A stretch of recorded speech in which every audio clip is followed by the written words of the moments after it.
தம்பி சிவா, மாயோன் சிவா, கூடவே ஊர் பேரை வச்சு துறப்பாடி. மாயோனைய மறக்கல, துறப்பாடியே மறக்கல. நம்ம சிவா திறமை நிறைந்து இருக்கிறது, பேச்சு குறைந்து இருக்கிறது, திறமை நிறைந்து இருக்கிறது. அவர் தொட்டு இருக்கிற கதை கரு இருக்கிறதே, தமிழ் பாரம்பரியம், தமிழ் கலாச்சாரம், தமிழ் பண்பாடு அனைத்தையும் உள்ளடக்கிய ஒரு அற்புதமான கரு சித்த வைத்தியம். நம்முடைய பேரரசு கூட பேருரையாற்றினார். பல பேர் பேருக்கு அரசா இருப்பாங்க, பேருக்கு ஆசிரியர் பாருங்க, பேராசிரியர். உண்மையிலேயே ஒரு அற்புதமான விஷயங்களை எல்லா விஷயத்தையும் தொட்டார், விளக்கம் தந்தார். அதான் அறிவுபூர்வமான விஷயம். சித்த மருத்துவம் ஒரு காலத்துல சிதைந்து இருந்தது. யாரும் ஏறெடுத்து பார்க்காமல் இருந்தார்கள். அலோபதிக்கு போயிருந்தாங்க. தலையில வலினா காலில் எக்ஸ்ரே எடுப்பான் டாக்டர். ஏன்னா அவன் எக்ஸ்ரே மிஷின் சும்மா இருக்கக்கூடாது. பல டாக்டர்கள் படிச்சுட்டு வந்து கோட்டீஸ்வரன் ஆயிட்டாங்க. சித்த மருத்துவனின் சிறப்பு எப்ப தெரிஞ்சதுன்னா, கொரோனான்னு ஒரு கொடிய நோய் வந்த பிறகு படித்தவன் படிக்காதவன் அத்தனை பேரும் அலோபதிக்கு போறத சித்தா மருந்தை தேடி போறாங்க.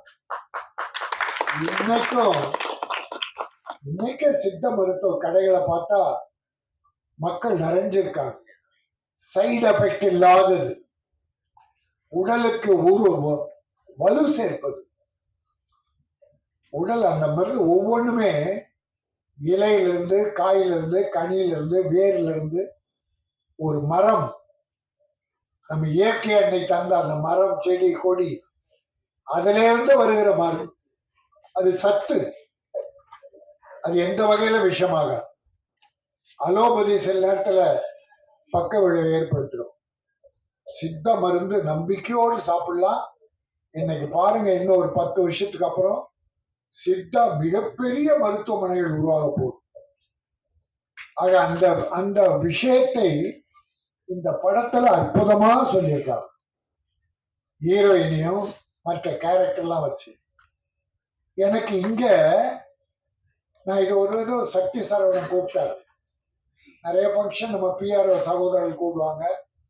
சரி, சிறு முதலீட்டு படம் நம்ம போய் வாழ்த்தணும்னு நான், பேரரசு, உதயகுமார், பாக்யராஜ் வர்றோம். இந்த படத்தையே ரொம்ப சாதாரணமா நினைச்சுதான் வந்தேன். ஆனா இந்த மேடை ஒரு அற்புதமான மேடையாக அமைந்து விட்டது. பேசின ஒவ்வொருத்தரும் ஆத்மார்த்தமா ஆள் மனதிலிருந்து வாழ்த்துறாங்க. நம்ம வில்லனா நடித்த தொப்பி போட்ட தம்பி இருக்காத, அவர் தன்னுடைய அனுபவங்களை எல்லாம் மிக ஆழமாக எடுத்து சொன்னார். தயாரிப்பாளர் மீது உள்ள அக்கறையை சொன்னார். சிலர் கதை திருடுகிற வேதனையை சொன்னார். அந்த 2 பொண்ணுக்கு அப்பா நடிக்கிற தமிழ் மணிமாறன் ஆத்மார்த்தமா பேசினார். தாரா அவங்க பேசும்போது பார்த்தேன், நம்ம படம், நாங்க வேலை செய்தோம், நாங்க எடுத்தோம், நாங்க லொகேஷன் போனோம். இந்த வார்த்தை ஒவ்வொருத்தருக்கும் வேணும். தயாரிப்பாளர் வேணும், பணம் கொடுக்கிற கருவூல மாதிரி நினைக்கிறாங்க. தயாரிப்பாளரோடு இணைந்து நடிகர்கள், இயக்குனர் முதல், இயக்குனர் முக்கியம். இயக்குனர் இல்லாம படமே இல்லை. அதே போல தயாரிப்பாளர் இல்லாம படம் இல்லை. தயாரிப்பாளர் காசு போட்டு தேங்காய், பூ, பழம் வாங்கி பூஜை போட்டாதான் உங்களுக்கு எல்லாருக்கும் வேலை. அதே போல கடைசியில பூசணிக்காய் வாங்கி உடைக்கணும், அதுக்கு தேவை. இப்படி ஆடியோ ஃபங்க்ஷன் நடத்தணும்.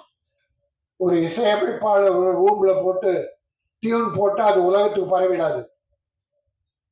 அந்த தயாரிப்பாளர் அவருக்கு வேண்டிய தண்ணி பாட்டில் இருந்து எல்லாம் வாங்கி கொடுத்து டியூனை வாங்கி ஒரு கவிஞரை அழைத்து பாடர் நம்ம போல கவிஞரை அழைத்து பாடல் எழுதி வைத்து, பிறகு ஒரு நல்ல பாடகர் வைத்து பாட வைத்து, நல்ல பாடல் உருவான பிறகு அதை இப்படி இசை வெளியீட்டு விழாவுக்கு அதுக்கு ஒரு 50 லட்சம் செலவு பண்ணி அதை உலகுக்கு அறிமுகப்படுத்தினா, அது தயாரிப்பாளர் ஆரம்பத்திலிருந்து முடிவு வரை இருக்கிற செலவு